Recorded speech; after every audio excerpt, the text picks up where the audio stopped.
Praise the lord. ఎలా ఉన్నారు? లూకాసు వార్త 9వ అధ్యాయం 12వ వచనంలో మనం చూస్తే యేసుప్రభు వారు ఒక అద్భుతం చేస్తూ వచ్చాడు. ఆ అద్భుతం ఏంటి అనంటే మనందరికీ తెలుసు 5 రొట్టెలు 2 చేపలను 5,000 మందికి పంచిపెడుతూ వచ్చాడు. ఈ అద్భుతం ఎక్కడ జరిగింది తెలుసా అండి? అరణ్యంలో ఈ అద్భుతం జరిగింది. మన జీవితంలో కూడా చాలా సార్లు అరణ్య పరిస్థితుల గుండా మనం వెళ్తూ ఉంటాం.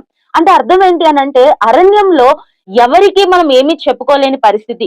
అంటే అరణ్యంలో మనం ఎంత అరచినా కూడా మనకి సహాయానికి ఎవరు రారు, ఎవరికి కూడా వినపడదు.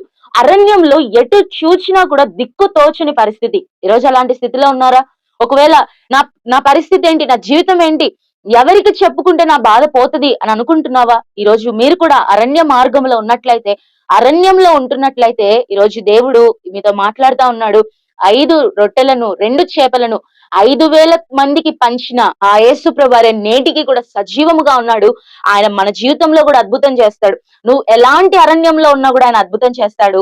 అయితే ఈ అరణ్య మార్గంలో ఉన్న ఇంకొక శ్రేష్టమైన విషయం ఏంటి అనంటే, అరణ్య మార్గంలో యేసయ్య దగ్గరకు ఆ మనుషులందరూ కూడా వచ్చారు.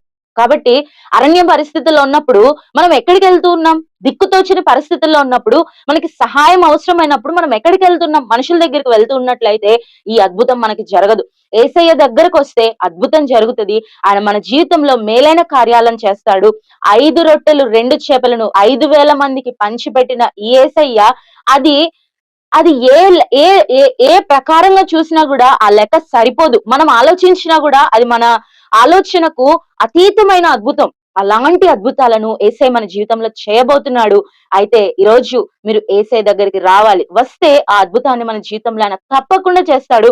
అంతకంటే ఆశ్చర్య కార్యములను మన జీవితంలో ఆయన చేయగల సమర్థుడు. Praise the lord.